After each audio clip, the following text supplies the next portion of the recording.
a tous déjà ressenti ce petit malaise face à l'inconnu, non? Cette analyse va plonger au cœur d'une vulnérabilité qu'on a tous en nous, une tendance si profonde qu'elle peut devenir une véritable arme entre de mauvaises mains. On va explorer ensemble cette fascinante psychologie du pouvoir. Commençons par la base. Pourquoi est-ce que l'incertitude, le simple fait de ne pas savoir, peut nous déstabiliser à ce point? Eh bien, la réponse se trouve dans la façon même dont notre cerveau est câblé. C'est un héritage de notre évolution. En réalité, ce qui nous fait le plus peur, c'est le vide. L'esprit humain déteste l'ambiguïté. Il a horreur de ça. Il ne supporte tout simplement pas qu'il n'y ait pas de sens, pas de schéma logique à suivre. Faut voir nos esprits comme des machines à repérer des schémas, des habitudes. Quand les choses sont prévisibles, on se sent bien. On a l'impression de contrôler la situation. On peut anticiper ce que l'autre va faire, et ça, c'est rassurant. C'est quand ce schéma se brise que les ennuis commencent. Et le plus dingue, c'est ce qui se passe quand on est face à ce vide. Notre cerveau y panique un peu et il se dépêche de fabriquer une histoire. N'importe laquelle, du moment qu'elle donne un sens à la situation. Il va combler les trous avec des suppositions qui sont souvent complètement fausses, juste pour échapper à cette sensation insupportable de ne pas savoir. Et bien sûr, cette tendance psychologique, c'est le terrain de jeu rêvé pour la manipulation. Et il y a peu de textes qui analysent ça de manière aussi chirurgicale que le fameux livre de Robert Greene.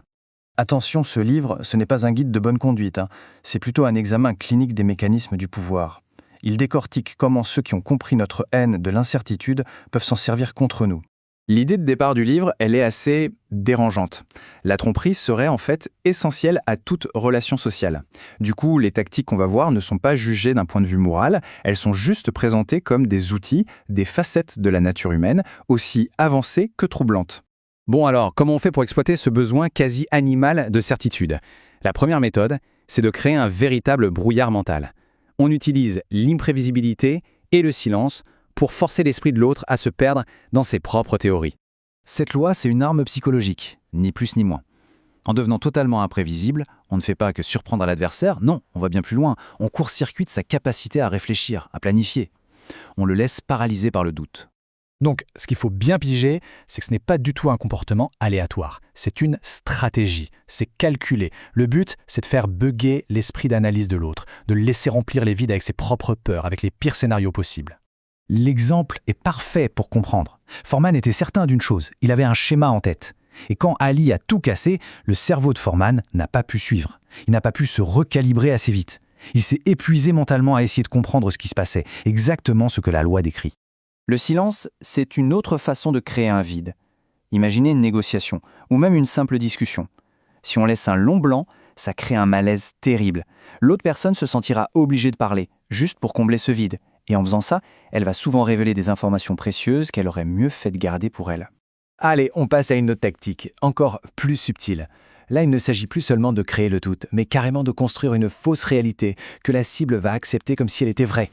L'histoire de Bismarck, elle est incroyable pour ça. Il a créé un miroir, le reflet de ce que son adversaire, un peu arrogant sur les bords, voulait voir, quelqu'un d'inférieur. L'esprit de Bloom a sauté sur cette conclusion. Il a comblé le vide avec l'idée super rassurante de sa propre supériorité intellectuelle. Ce mécanisme, on pourrait presque l'appeler l'effet hallucinatoire. Ça repose sur la création d'une simulation tellement parfaite que le cerveau de la cible l'accepte sans même y réfléchir. C'est une sorte de raccourci mental qui exploite notre tendance naturelle à la paresse intellectuelle. Et c'est là toute l'astuce. Douter de tout le temps. Ça demanderait une énergie mentale colossale. Ce serait épuisant. Alors, pour s'économiser, notre cerveau accepte par défaut que les apparences sont la réalité. C'est ce biais cognitif qui rend la tromperie si terriblement efficace. Ok, mais alors, comment on fait pour ne pas tomber dans le panneau? Comment on se défend contre ça? La première étape, la plus importante, c'est de comprendre le jeu lui-même.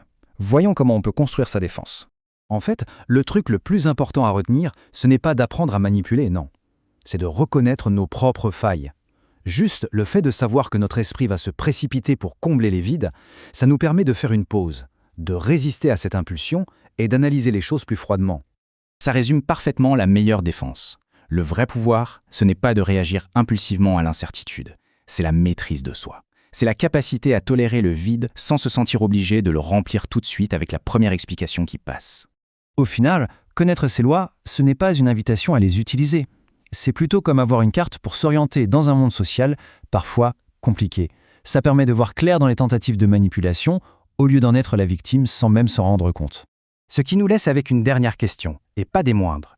Dans ce jeu de pouvoir et d'influence, qui mène vraiment la danse? Celui qui agit ou celui qui comprend que le plus grand pouvoir, c'est de laisser l'esprit de l'autre se piéger tout seul? La question reste ouverte.